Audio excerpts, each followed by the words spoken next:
Hello बच्चों, good morning. आज की तारीख है 8 अगस्त 2024। आज के करंट अफेयर क्वेश्चन और ललन टॉप प्रश्नों में आप सभी का स्वागत है। बच्चों, आज हम पढ़ेंगे मैदान सीरीज का पार्ट 30, जिसमें हम 20 करंट अफेयर क्वेश्चन जो कि 5 से 6 महीने पुराने करंट अफेयर क्वेश्चन होंगे, उनको वन लाइनर रिवीजन करेंगे। और साथ साथ में हम दूसरे पार्ट में हम पढ़ेंगे उत्तर प्रदेश पुलिस से संबंधित 20 करंट अफेयर क्वेश्चन जो कि स्पेशली उत्तर प्रदेश से संबंधित होगा। तो सबसे पहले हम 8 अगस्त के करंट अफेयर क्वेश्चन को सॉल्व करेंगे, फिर हम पढ़ेंगे 20 करंट अफेयर क्वेश्चन जो कि 5 से 6 महीने पुराने होंगे, और उत्तर प्रदेश स्पेशल से संबंधित 20 करंट अफेयर क्वेश्चन सॉल्व करेंगे। इतनी क्लास को हम 30 से 35 मिनट में समाप्त कर देंगे। अगर वीडियो अच्छी लगे तो लाइक शेयर कमेंट जरूर करें। अगर आप सभी को इसका PDF चाहिए तो आप सभी इस वीडियो के कमेंट बॉक्स के नीचे मेरा टेलीग्राम लिंक दिया जाएगा, वहां से आप इस वीडियो के PDF को डाउनलोड कर सकते हैं। तो चलिए शुरू करते हैं 8 अगस्त के दैनिक समसामयिक सभी प्रतियोगी परीक्षाओं के लिए महत्वपूर्ण प्रश्न। पहला प्रश्न हमारा है, हाल ही में मेगा सैटेलाइट तारामंडल G60 किसने लॉन्च किया है? तो इसको लॉन्च किया गया है चीन के द्वारा। ऑप्शन हमारा सही हो जाएगा B। इसके बारे में जानकारी देखें तो G60 इसको लॉन्च किसने किया है? तो यह लॉन्च किया गया है चीन के द्वारा। G60 क्या है? तो यह एक मेगा सैटेलाइट तारामंडल है जिसमें कुल 108 उपग्रहों को लॉन्च किया जाएगा। और अभी हाल ही में G60 के साथ साथ 18 उपग्रहों को लॉन्च किया गया है। और किस रॉकेट से लॉन्च किया गया है? तो लॉन्ग मार्च 6A रॉकेट से लॉन्च किया गया है। कुल 108 उपग्रहों को लॉन्च किया जाएगा। इसका उद्देश्य क्या है? तो G60 को लॉन्च करने का उद्देश्य है हाई स्पीड इंटरनेट उपलब्ध कराना, और साथ साथ में स्पेस एक्स के द्वारा जो स्टारलिंक प्रोजेक्ट को लॉन्च किया गया था उसको चैलेंज करने के लिए भी G60 लॉन्च किया गया है, तारामंडल लॉन्च किया गया है चीन के द्वारा। तो ये सभी पॉइंट आप सभी को याद रखना है। नेक्स्ट बात करते हैं आदित्य L1, इसको किससे लॉन्च किया गया है, किस रॉकेट से? तो इसे लॉन्च किया गया है PSLV C57 रॉकेट से लॉन्च किया गया है, और यह सन यानी सूर्य के लिए भेजा गया मिशन था। एक्सपोसैट यह जो है किस रॉकेट से लॉन्च किया गया था? तो PSLV C58 रॉकेट से लॉन्च किया गया था। चंद्रयान 3 LVM-3 M4 रॉकेट से लॉन्च किया गया था। और कब लॉन्च किया गया था?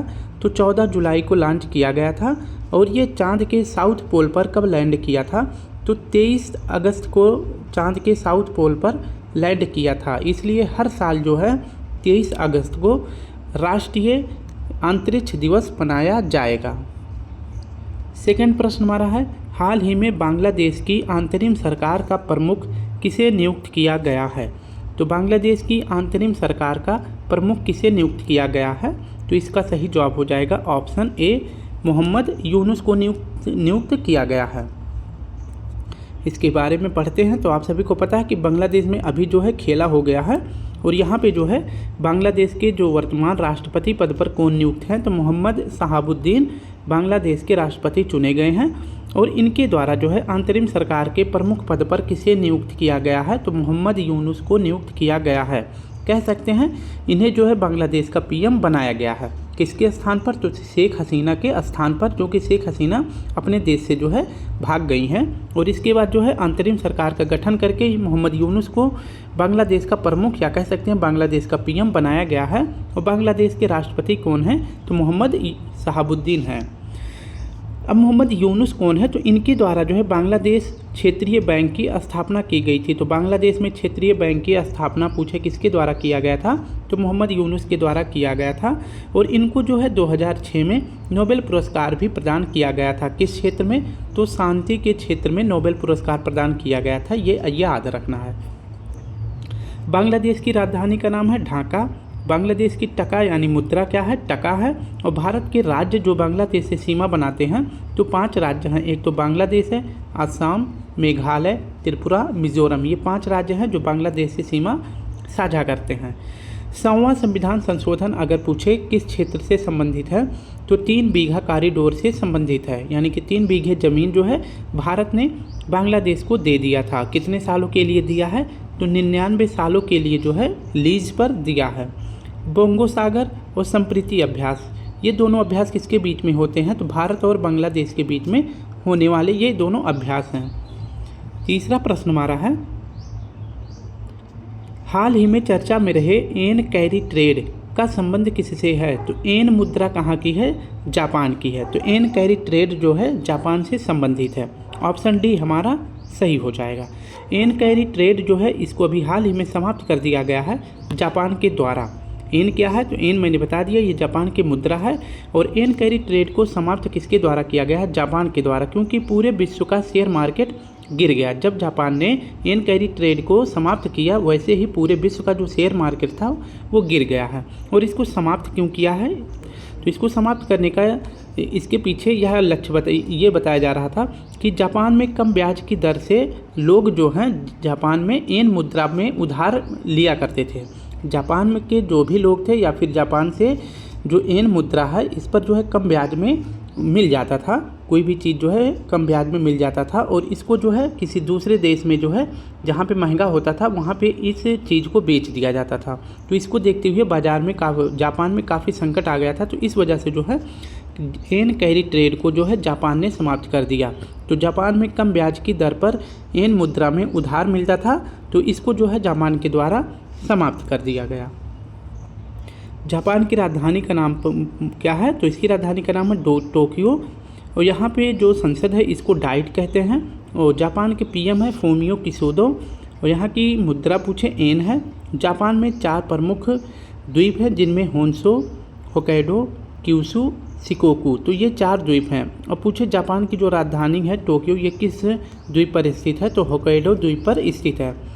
हिरोशिमा पर परमाणु बम कब गिराया गया था? तो 6 अगस्त 1945 को गिराया गया था। 3 दिन बाद नागासाकी पर 9 अगस्त 1945 को परमाणु बम गिराया गया था। किसके द्वारा? तो यह गिराया गया था अमेरिका के द्वारा। जो नागासाकी पर परमाणु बम गया था इसे जो है फैट मैन कहते हैं, यानी एफएम यानी फैट मैन कहते हैं। और जो हिरोशिमा पर परमाणु बम गिराया गया था इसे लिटिल मैन कहते हैं। ठीक है, तो लिटिल मैन और फैट मैन ये दोनों परमाणु बम के नाम थे। चौथा प्रश्न है, हाल ही में भारतीय वायुसेना ने किसे अस्त्र मार्क 1 मिसाइलों के उत्पादन की मंजूरी दी है? तो भारतीय वायुसेना के द्वारा अस्त्र मार्क 1 मिसाइलों के निर्माण की मंजूरी किसको दी गई है? तो भारतीय डायनामिक्स लिमिटेड को दिया गया है। अस्त्र मार्क फर्स्ट अगर बात करते हैं, यह एक मिसाइल है। इसके उत्पादन की जो है अभी किसने मंजूरी दे दी है? तो भारतीय वायुसेना ने दे दी है। और इसके लिए जो है भारतीय वायुसेना को 200 मिसाइलें चाहिए, अस्त्र मार्क फर्स्ट। और इसका निर्माण अगर पूछे कौन करेगा, तो इसका निर्माण करा जाएगा भारतीय डायनामिक्स लिमिटेड के द्वारा इसका निर्माण किया जाएगा। अस्त्र क्या है? तो अस्त्र जो है beyond visual range air to air missile है। ठीक है, यानी कि हवा से हवा में मार करने में यह सक्षम है। और इसकी रेंज पूछे कितनी है? तो इसकी रेंज है 80 से 110 किलोमीटर इसकी रेंज है।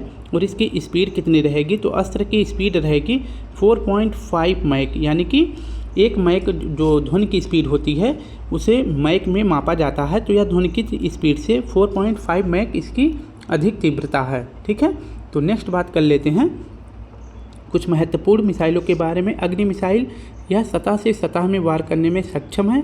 रैम्पेज मिसाइल, हवा से हवा में मार करने में सक्षम है। BrahMos missile supersonic cruise missile है। नाग मिसाइल क्या है? तो एंटी टैंक मिसाइल है। आकाश मिसाइल, यह सतह से हवा में मार करने में सक्षम है।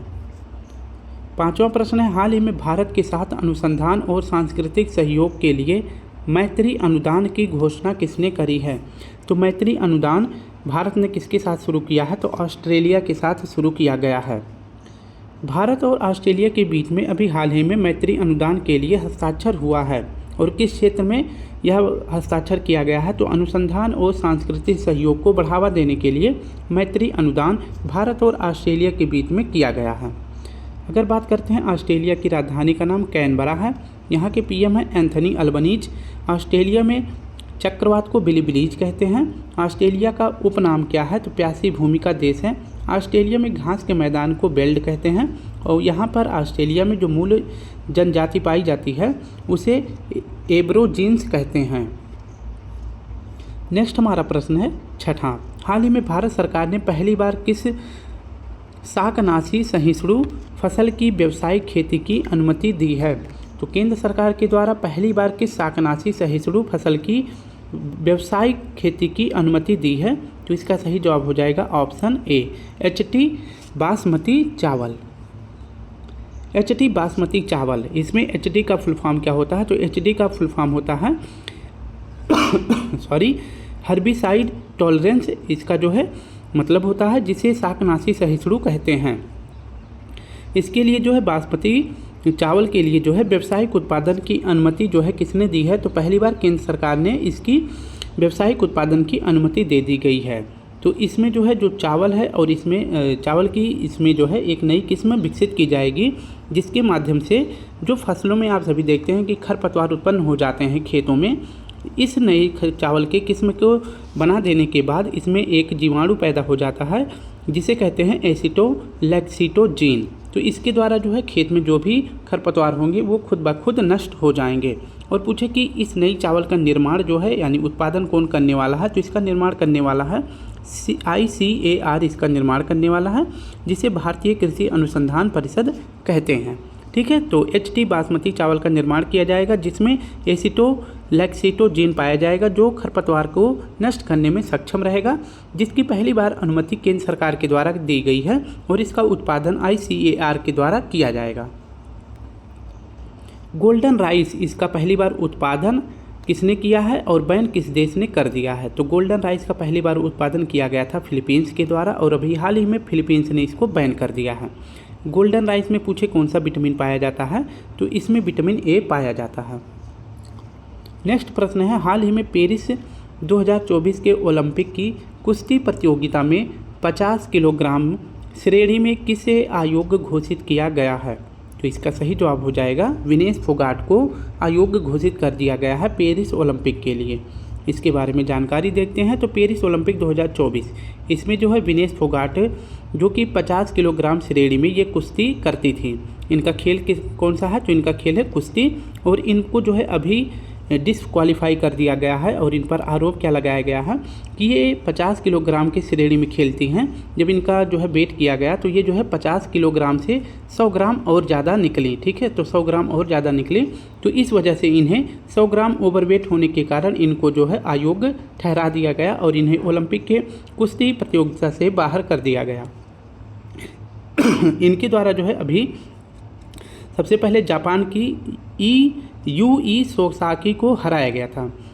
यूई सोसाकी जो है ये कभी भी अंतर्राष्ट्रीय मैच नहीं हारी थी। इनको जो है किसने हराया? विनेश फोगाट जी ने हरा दिया। और फिर इसके बाद सेमीफाइनल में पहुंचने के बाद विनेश फोगाट ने गुजमैन को हराया जो कि क्यूबा की थी। तो इनको हराने के बाद जो है विनेश फोगाट जो है कहाँ पहुँच गई थी? फाइनल में पहुँच गई थी। लेकिन जब इनका वेट किया गया तो पाया गया कि ये 100 ग्राम जो है अपने वेट से अधिक हैं, इसलिए इन्हें ओवरवेट का जो है आयोग लगाकर इनको बाहर कर दिया गया। ठीक है, तो अब फाइनल में कौन खेलने वाली हैं? तो गुजमैन खेलेंगी जो कि क्यूबा की हैं। ठीक है, तो विनेश फोगाट को 50 किलोग्राम श्रेणी में कुश्ती खेलती हैं, इनको जो है ओवरवेट का आरोप लगाकर इनको जो है पेरिस ओलंपिक से बाहर कर दिया गया है। तो ये याद रखना बहुत ही महत्वपूर्ण क्वेश्चन है। नेक्स्ट प्रश्न हमारा है, हाल ही में बिम्स्टेक व्यापार शिखर सम्मेलन का पहला संस्करण कहाँ आयोजित होगा? तो पहला संस्करण आयोजित होगा बिम्स्टेक व्यापार शिखर सम्मेलन का भारत में। बिम्स्टेक व्यापार शिखर सम्मेलन का पहला संस्करण जो है कहाँ आयोजित किया जा रहा है? तो इसका होस्ट है नई दिल्ली, भारत में इसका आयोजन किया जाएगा और 6 से 8 अगस्त के बीच में यह सम्मेलन आयोजित होगा। और इसका आयोजन अगर पूछे कौन कर रहा है तो इसकी अध्यक्षता किया जा रहा है विदेश मंत्रालय और साथ साथ में भारतीय उद्योग परिसंघ के द्वारा इसकी अध्यक्षता की जा रही है।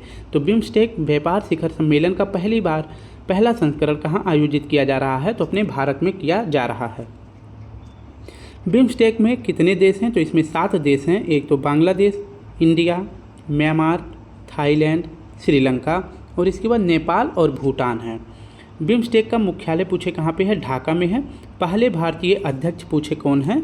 तो बिम्स्टेक के पहले भारतीय अध्यक्ष बनाए गए हैं इंद्रमणि पांडे जी। अब कुछ संगठनों की अध्यक्षता किसके द्वारा की जा रही है? जैसे G20 2024 समिट कहाँ पे आयोजित होगा? तो यह ब्राज़ील में होगा। जी शिखर सम्मेलन कहाँ पे हुआ है? तो यह इटली पुगालिया में किया गया है। ब्रिक्स 2024 रूस में आयोजित होगा। SCO 2024 अस्ताना कजाकिस्तान में किया गया है। और COP 29 ये कहाँ पर इसकी बैठक होगी? तो अजरबैजान में होगा। जबकि COP अगर पूछे COP 28 का आयोजन कहाँ किया गया था? तो UAE में किया गया था। नेक्स्ट हमारा प्रश्न है 9वां, हाल ही में 10वां राष्ट्रीय हथकरघा दिवस कब मनाया गया है? तो 10वां राष्ट्रीय हथकरघा दिवस अगर पूछे कब मनाया जाता है तो हथकरघा दिवस मनाया जाता है 7 अगस्त को। ऑप्शन डी हमारा सही हो जाएगा। राष्ट्रीय हथकरघा दिवस अब की बार इसका कौन सा क्रम है तो 9वां क्रम है। अगर पूछे इसकी शुरुआत कब की गई थी तो 2015 में इसकी शुरुआत की गई थी मनाने की। तो 7 अगस्त को क्या मनाया जाता है, राष्ट्रीय हथकरघा दिवस मनाया जाता है। अब पूछे क्यों मनाया जाता है, क्योंकि 7 अगस्त 1905 को टाउन हॉल कलकत्ता में विदेशी वस्तुओं का पहली बार जो है बहिष्कार किया गया था, इसलिए 7 अगस्त को हथकरघा दिवस मनाया जाता है। नेक्स्ट प्रश्न की बात करते हैं। योग दिवस ये भी जो है 2015 में ही शुरू किया गया था, 21 जून 2015 को। तो 2 दिवस मनाया जाता है, एक तो 2015 में क्या मनाया जाता है, एक तो हथकरघा दिवस मनाया जाता है और दूसरा जो है योग दिवस मनाया जाता है। और एक तो हथकरघा दिवस 7 अगस्त को और योग दिवस 21 जून को मनाया जाता है। योग दिवस अब की बार इसकी थीम रखी गई है स्वयं एवं समाज के लिए योग, इसकी थीम रखी गई है। नेक्स्ट देखते हैं, 7 अगस्त को ही भाला फेंक दिवस भी मनाया जाता है, क्योंकि टोक्यो ओलंपिक 2020 में नीरज चोपड़ा ने भाला फेंक में गोल्ड मेडल जीता था, इसलिए 7 अगस्त को भाला फेंक दिवस भी मनाया जाता है। नेक्स्ट हमारा प्रश्न है, हाल ही में भारत के पहले जीआई टैग आधारित अंजीर जूस किसको निर्यात किया गया है। तो अंजीर जूस को जो है जीआई टैग प्रदान किया गया है और इसको भी हाल ही में किस देश को निर्यात किया गया है, तो यह निर्यात किया गया है पोलैंड को। ऑप्शन सी हमारा सही हो जाएगा। अंजीर जूस को भी हाल ही में निर्यात किया गया था। 2023 में सबसे पहली बार किसे निर्यात किया गया था तो हांगकांग को निर्यात किया गया था। और 2024 में किसे अभी हाल ही में निर्यात किया गया तो यूरोप में पहली बार इसका निर्यात किया गया है पोलैंड देश में। और किस कंपनी के द्वारा अंजीर जूस बनाया जाता है तो पुरंदर कंपनी के द्वारा बनाया जाता है और यह कंपनी कहाँ है, पुणे में यह कंपनी है। पोलैंड की राजधानी का क्या नाम है तो पोलैंड की राजधानी का नाम है वारसा। और पूछे वारसा किस नदी के किनारे स्थित है तो विस्तुला नदी के किनारे स्थित है। अब हम स्टूडेंट पढ़ने वाले हैं उत्तर प्रदेश से संबंधित कुछ महत्वपूर्ण करंट अफेयर, जो कि उत्तर प्रदेश एग्जाम के लिए बहुत ही महत्वपूर्ण रहेगा, स्पेशली उत्तर प्रदेश पुलिस के लिए। तो इसका प्रैक्टिस सेट 1 है, इसमें हम महत्वपूर्ण करंट अफेयर क्वेश्चन को करने वाले हैं। तो पहला प्रश्न हमारा हो जाएगा, हाल ही में किस राज्य के मुख्यमंत्री ने स्कूल चलो अभियान 2023 शुरू किया है। तो इसका सही जवाब क्या हो जाएगा, राजस्थान, उत्तर प्रदेश, हिमाचल प्रदेश, इनमें से कोई नहीं। तो इसका सही जवाब हो जाएगा ऑप्शन बी, उत्तर प्रदेश ने शुरू किया है, जिसकी टैगलाइन क्या रखी गई है तो बेटा बेटी एक समान, शिक्षा है सबका अधिकार। तो ये टैगलाइन पूछा गया था, तो याद रखेंगे। स्कूल चलो अभियान 2023 में कहाँ शुरू किया गया था, उत्तर प्रदेश में। टैगलाइन भी साथ में याद रखना है। उत्तर प्रदेश के बारे में थोड़ी सी जानकारी देखते हैं। इसकी राजधानी का क्या नाम है तो उत्तर प्रदेश की राजधानी का नाम है लखनऊ। मुख्यमंत्री कौन है, योगी आदित्यनाथ जी। और राज्यपाल कौन है, आनंदीबेन पटेल। राजकीय पशु क्या है, बारहसिंघा। राजकीय पक्षी सारस या क्रोंच है। राजकीय पुष्प पलाश या टेसू है। और राजकीय वृक्ष अशोक है। नेक्स्ट आज का हमारा दूसरा प्रश्न देखते हैं, उत्तर प्रदेश के किस जिले में ड्रैगन फ्रूट की खेती की शुरुआत की गई है। तो ड्रैगन फ्रूट की खेती की शुरुआत उत्तर प्रदेश के किस जिले में की गई है। तो इसका सही जवाब हो जाएगा हमीरपुर में। ऑप्शन डी हमारा सही हो जाएगा। गुजरात सरकार के द्वारा ड्रैगन फ्रूट का नाम जो है बदल कर क्या रख दिया गया है तो कमलप नाम इसका रख दिया गया है। नेक्स्ट देखते हैं लल्लन टॉप प्रश्न में, उत्तर प्रदेश में रामायण और महाभारत सर्किट बनाने का फैसला किया गया है। तो ये भी आपको याद रखना है, कहाँ पर रामायण और महाभारत सर्किट बनाने की घोषणा की गई है तो उत्तर प्रदेश में की गई है। 2023 खेलो इंडिया यूनिवर्सिटी गेम्स की मेज़बानी किसने किया था तो उत्तर प्रदेश ने किया था। उत्तर प्रदेश का पहला डेटा सेंटर कहाँ खोला गया है तो यह ग्रेटर नोएडा में खोला गया है। उत्तर प्रदेश में स्थित रानीपुर देश का 53वां टाइगर रिजर्व बना है। तो उत्तर प्रदेश में 53वां टाइगर रिजर्व का क्या नाम है तो रानीपुर इसका नाम है। उत्तर प्रदेश सरकार ने मथुरा वृंदावन को 2041 तक कार्बन न्यूट्रल टूरिस्ट डेस्टिनेशन बनाने की घोषणा की है। नेक्स्ट हमारा प्रश्न है तीसरा, उत्तर प्रदेश सरकार के किस जिले में जंगल सफारी को फिर से शुरू किया गया है। तो कहाँ पर, उत्तर प्रदेश के किस जिले में जंगल सफारी फिर से शुरू किया गया है तो यह शुरू किया गया है कानपुर में। ऑप्शन सी हमारा सही हो जाएगा। चौथा प्रश्न है, हाल ही में उत्तर प्रदेश के नए डीजीपी कौन बने हैं। तो उत्तर प्रदेश के नए डीजीपी बनाए गए हैं प्रशांत कुमार जी। पांचवा प्रश्न हमारा है, उत्तर प्रदेश के किस जिले में सबसे अधिक सोलर रेडिएशन पाया जाता है, झांसी, जालौन, ललितपुर या चित्रकूट। तो इसका सही जवाब हो जाएगा चित्रकूट में सबसे अधिक जो है सोलर रेडिएशन पाया जाता है। ये झांसी है, ऑप्शन ए हमारा सही हो जाएगा।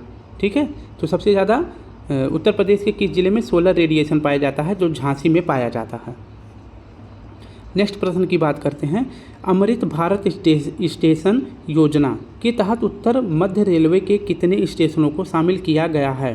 तो इसका सही जवाब हो जाएगा 45 रेलवे स्टेशनों को जो है इसमें शामिल किया गया है अमृत भारत स्टेशन योजना के तहत। नेक्स्ट प्रश्न हमारा है 26वें राष्ट्रीय युवा महोत्सव 26वें राष्ट्रीय युवा उत्सव 2023 में उत्तर प्रदेश के किस जिले की लोकगीत टीम को राष्ट्रीय स्तर पर प्रथम स्थान प्राप्त हुआ है? तो इसका सही जवाब हो जाएगा महोबा को प्राप्त हुआ है, ऑप्शन सी हमारा सही हो जाएगा। हाल ही में किस देश का HMI ग्रुप उत्तर प्रदेश में 7200 करोड़ रुपए निवेश करेगा?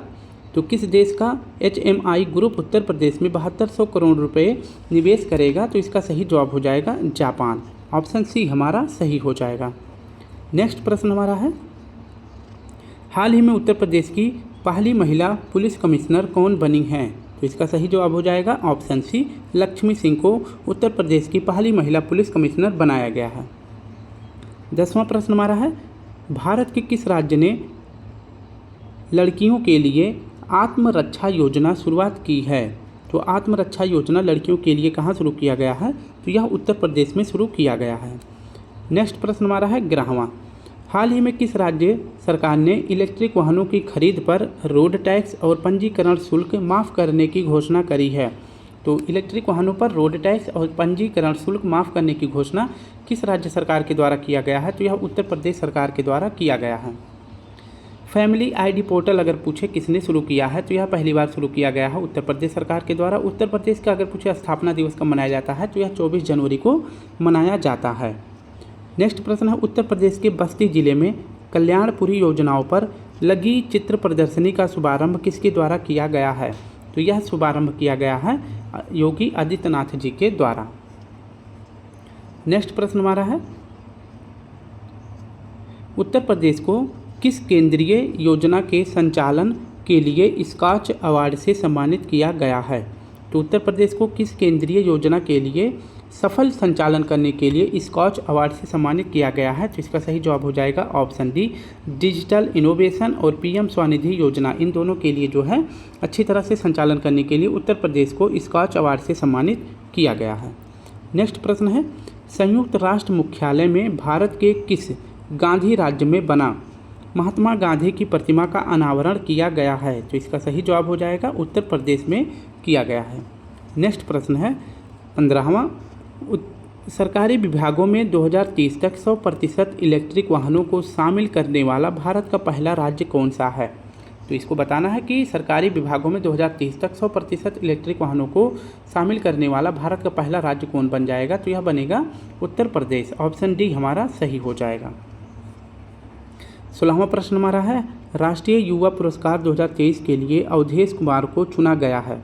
इनका संबंध उत्तर प्रदेश के किस जिले से है? तो राष्ट्रीय युवा पुरस्कार 2023 के लिए किसे चुना गया है? अवधेश कुमार जी को चुना गया है और इनका संबंध उत्तर प्रदेश के किस जिले से है? तो इसका सही जवाब हो जाएगा लखनऊ, ऑप्शन बी हमारा सही हो जाएगा।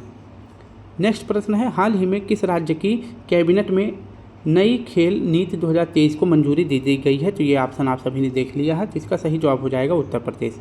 उत्तर प्रदेश सरकार ने किस जिले में एडवेंचर अभियान की शुरुआत की है? तो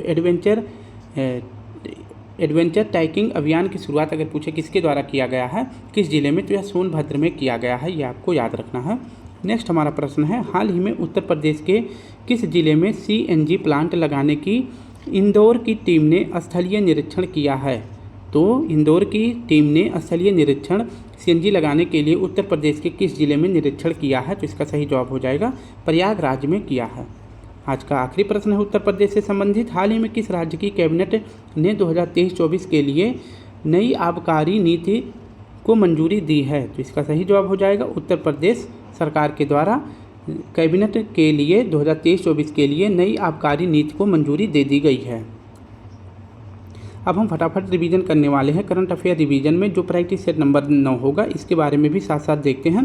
संयुक्त राष्ट्र महिला अधिकार और लैंगिक समानता मंच के 69वें सत्र का अध्यक्षता किसने किया था? तो यह किया गया था सऊदी अरब के द्वारा।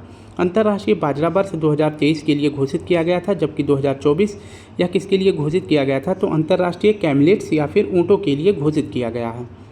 गगन शक्ति 2024 अभ्यास यह जो है किसका अभ्यास है? तो यह वायुसेना का अभ्यास है और यह 10 दिनों तक चलने वाला अभ्यास है। दुनिया का तीसरा सबसे बड़ा ई कॉमर्स प्लेटफॉर्म कौन सा है? तो गवर्नमेंट ई मार्केट है, जो कि दुनिया का सबसे बड़ा ई कॉमर्स प्लेटफॉर्म है। अंतर्राष्ट्रीय शून्य अपशिष्ट दिवस पूछे कब मनाया जाता है? तो यह 30 मार्च को मनाया जाता है। सिग्मोत्सव कहाँ मनाया जाता है? तो यह गोवा में मनाया जाता है। और कोविनेट यह जो है क्या है? तो यह एक लैब है और इसको लॉन्च किसके द्वारा किया गया था? तो WHO के द्वारा लॉन्च किया गया था। क्यों किया गया था? क्योंकि नए वायरस की पहचान करने के लिए कोविनेट लॉन्च किया गया था। यह एक लैब है, WHO के द्वारा इसको लॉन्च किया गया था। मियामी ओपन 2024 में पुरुष युगल फाइनल जीतने वाले सबसे उम्रदराज खिलाड़ी कौन है? तो रोहन बोपन्ना है। इनका खेल है टेबल टेनिस। साझी क्राफ्ट, इसको भी हाल ही में GI टैग दिया गया था। तो साझी क्राफ्ट में जो है कृष्ण और राधा जी की प्रतिमा दर्शाई गई है और ये कहाँ से संबंधित है? तो साझी क्राफ्ट संबंधित है मथुरा से, उत्तर प्रदेश से संबंधित है। AI सुपर कंप्यूटर जिसका नाम है स्टारगेट, इसको किसने लॉन्च किया है? तो माइक्रोसॉफ्ट और ओपन AI कंपनी ने मिलकर इसको लॉन्च किया है। RBI की स्थापना 1 अप्रैल 1935 को किया गया था और किस आयोग की सिफारिश पर RBI की स्थापना की गई थी? तो यंग हिल्टन आयोग की सिफारिश पर RBI की स्थापना की गई थी। हार्दिक सिंह और साथ साथ में सलीमा टेटे, इन दोनों का संबंध अगर पूछे किस खेल से है? तो ये दोनों हॉकी के प्लेयर हैं। इराह क्या है? इराह जो है यह भारत की पहली AI फिल्म है। जबकि बात करें भारत की पहली AI टीचर कौन सी है? तो आयरिस है। आयरिस कहाँ पे कार्य कर रही है? तो आयरिस जो है यह केरल में कार्य कर रही है, यानी कि बच्चों को पढ़ा रही है। जुडिथ सुमीनवा ये कौन है? तो जुडिथ सुमीनवा ये पहली महिला PM बनी है किस देश की? तो ये जायरे या फिर कांगो लोकतांत्रिक गणराज्य की पहली महिला PM कौन बनाई गई हैं? तो जुडिथ सुमीनवा बनाई गई हैं। कार्गो थ्रूपुट में शीर्ष भारतीय बंदरगाह कौन सा बना है? यानी कि सामान को जो है बाहर विदेशों में भेजने के मामले में पहला स्थान किस बंदरगाह को मिला है? तो पारादीप को मिला है। और पारादीप बंदरगाह किस राज्य में है? तो यह उड़ीसा में है। 5 सूत्रीय प्रस्ताव जो है किसके द्वारा लाया गया था? तो यह लाया गया था इंडिया के द्वारा और इसमें जो है समझौता इंडिया और नेपाल के बीच में 5 सूत्रीय प्रस्ताव का जो है दोनों के बीच में समझौता हुआ है, नेपाल और इंडिया के बीच में। फ़ोनपे ने अपने उपयोगकर्ताओं के लिए किस देश में नियो पे टर्मिनलों के माध्यम से UPI भुगतान सेवा प्रारंभ करी है? तो यह प्रारंभ किया गया है UAE में और UPI का फुल फॉर्म होता है यूनिफाइड पेमेंट इंटरफेस, इसका फुल फॉर्म होता है। मीराबाई चानू ये कौन है? तो ये एक वेट लिफ्टर हैं और ये जो है पेरिस ओलंपिक 2024 में क्वालिफाई करने वाली पहली महिला वेट लिफ्टर बन गई हैं और इनका संबंध अगर पूछे किस राज्य से है? तो ये मणिपुर की हैं। 19वां प्रश्न हमारा है 56वीं राष्ट्रीय खो खो चैंपियनशिप 2023-24 में अगर पूछे विजेता कौन बना है? तो विजेता महाराष्ट्र बना है। और 56वीं राष्ट्रीय खो खो चैंपियनशिप अगर का पूछे आयोजन कहाँ किया गया था? तो इसका आयोजन भी महाराष्ट्र में ही किया गया था और विजेता भी महाराष्ट्र बना है। खो खो में कितने खिलाड़ी पाए जाते हैं? तो 9 खिलाड़ी खेलते हैं। माताबारी पेरा प्रसाद और रिगनाई पचारा टेक्सटाइल, इसको भी हाल ही में GI टैग दिया गया है और ये कहाँ का प्रोडक्ट है? तो यह त्रिपुरा का प्रोडक्ट है। तो स्टूडेंट इस प्रकार से हमने महत्वपूर्ण प्रश्नों के संग्रह को कंप्लीट कर लिया है। कितने मिनट में किया है? तो इसको 28 मिनट में 30 मिनट में मैंने समाप्त कर लिया है। अगर आप सभी को वीडियो में कोई प्रॉब्लम दिखे और अगर वीडियो में कोई दिक्कत हो तो ज़रूर हमें कमेंट बॉक्स में ज़रूर बताएं। अगर जैसे UP स्पेशल से संबंधित टॉपिक अगर आप सभी को अच्छे से चाहिए तो भी बता दें, क्योंकि मैम के द्वारा जो है शाम को 5 बजे आज जो है UP स्पेशल से संबंधित जो UP GK है इसका सेकेंड पार्ट आने वाला है 5 बजे, ठीक है। तो 10 मिनट बने रहेंगे जिसमें आप सभी को 30 GK क्वेश्चन उत्तर प्रदेश से संबंधित जो कि हर परीक्षा के लिए महत्वपूर्ण है यहाँ आप सभी को देखने को मिल जाएगा। तो शाम को 5 बजे जुड़ना जरूर भूलें, जुड़े जरूर। और अगर वीडियो में कोई प्रॉब्लम दिखे तो कमेंट बॉक्स में ज़रूर बताएं। अगर इसका PDF चाहिए तो टेलीग्राम लिंक जो है इस वीडियो के कमेंट बॉक्स के नीचे दे दिया जाएगा।